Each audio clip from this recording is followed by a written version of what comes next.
साथियों, जब भी 26 दिसंबर का ये दिन आता है तो मुझे ये तसल्ली होती है कि हमारी सरकार ने साहिबजादों की वीरता से प्रेरित वीर बाल दिवस मनाना शुरू किया।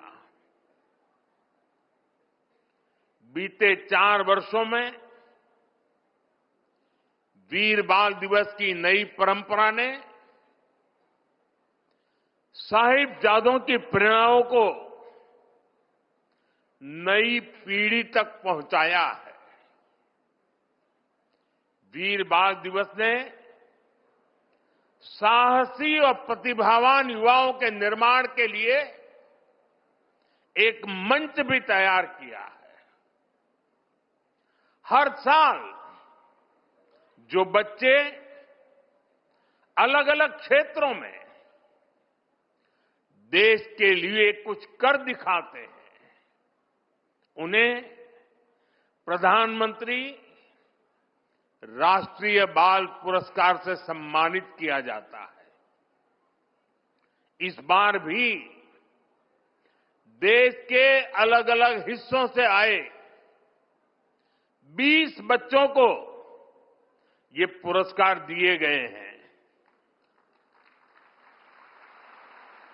ये सब हमारे बीच में है। अभी उनसे काफी गप्पे गोष्ठी करने का मौका मिला।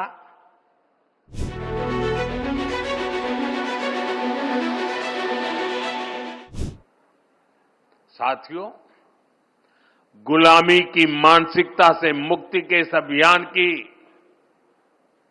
एक झलक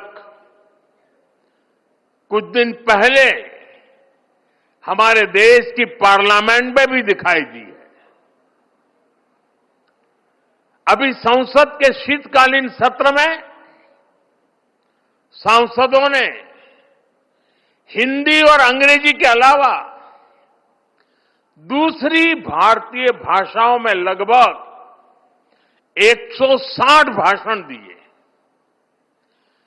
करीब 50 भाषण तमिल में हुए, 40 से ज्यादा भाषण मराठी में हुए, करीब 25 भाषण बांग्ला में हुए। दुनिया की किसी भी संसद में ऐसा दृश्य मुश्किल है। ये हम सब के लिए गौरव की बात है। भारत की इस लैंग्वेज डायवर्सिटी को भी मैकाले ने कुचलने का प्रयास किया था। अब गुलामी की मानसिकता से मुक्त होते हमारे देश में भाषाई विविधता हमारी ताकत बन रही है। साथियों, यहां मेरा युवा भारत संगठन से जुड़े इतने सारे युवा यहां उपस्थित हैं। एक तरह से आप सभी जैन जी हैं।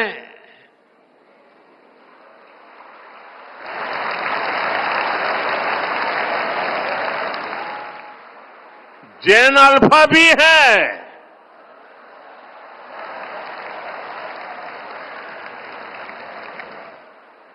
आपकी जनरेशन ही भारत को विकसित भारत के लक्ष्य तक ले जाएगी।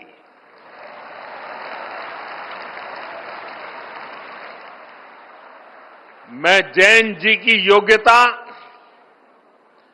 आपका आत्मविश्वास देखता हूं, समझता हूं और इसलिए आप पर बहुत भरोसा करता हूं।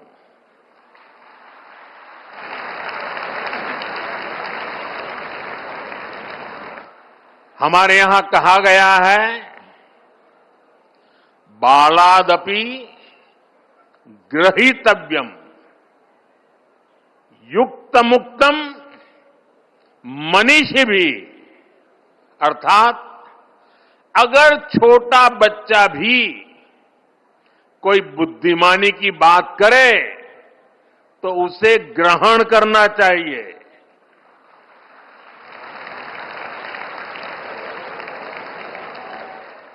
यानी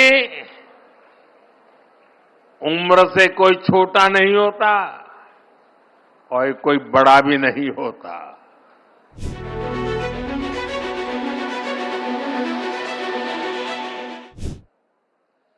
आप जिस पीढ़ी में जन्मे हैं, आपकी प्रतिभा के साथ देश मजबूती से खड़ा है।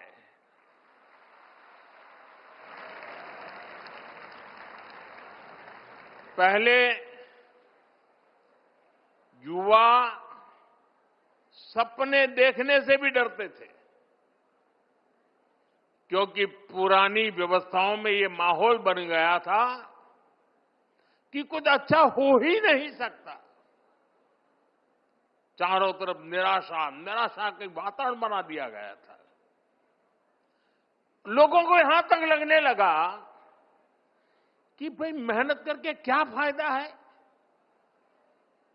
लेकिन आज देश टैलेंट को, प्रतिभा को खोजता है, उन्हें मंच देता है। उनके सपनों के साथ 140 करोड़ देशवासियों की ताकत लग जाती है। डिजिटल इंडिया की सफलता के कारण आपके पास इंटरनेट की ताकत है, आपके पास सीखने के संसाधन है।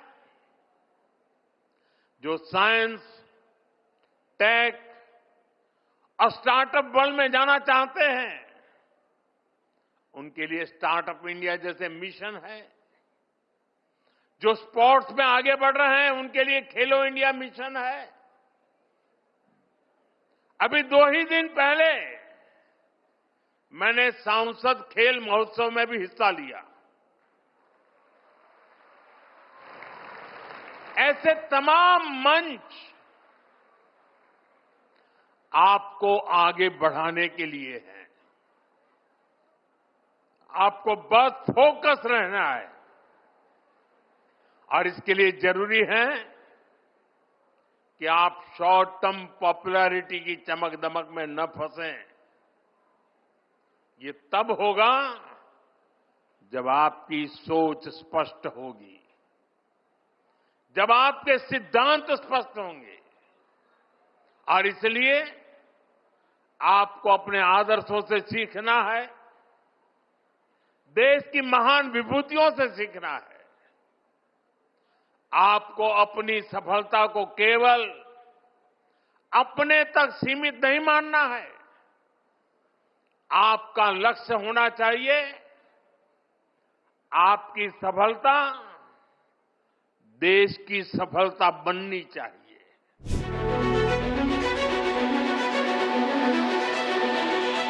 देश भर में अटल टिंकरिंग लैब में लाखों बच्चे इनोवेशन और रिसर्च से जुड़ रहे हैं। स्कूलों में ही बच्चे रोबोटिक्स, एआई, सस्टेनेबिलिटी और डिजाइन थिंकिंग से परिचित हो रहे हैं।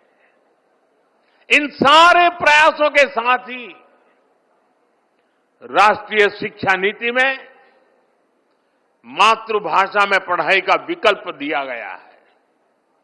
इससे बच्चों को पढ़ाई में आसानी हो रही है, विषयों को समझने में आसानी हो रही है। साथियों, वीर साहिबजादों ने ये नहीं दिखा था कि रास्ता कितना कठिन है। उन्होंने ये देखा था कि रास्ता सही है या नहीं है। आज उसी भावना की आवश्यकता है। मैं भारत के युवाओं के और मैं भारत के युवाओं से यही अपेक्षा करता हूं बड़े सपने देखें, कड़ी मेहनत करें और अपने आत्मविश्वास को कभी भी कमजोर न पड़ने दें। भारत का भविष्य उसके बच्चों और युवाओं के भविष्य से ही उज्जवल होगा। उनका साहस, उनकी प्रतिभा और उनका समर्पण राष्ट्र की प्रगति को दिशा देगा। इसी विश्वास के साथ, इस जिम्मेदारी के साथ और इसी निरंतर गति के साथ भारत अपने भविष्य की ओर आगे बढ़ता रहेगा।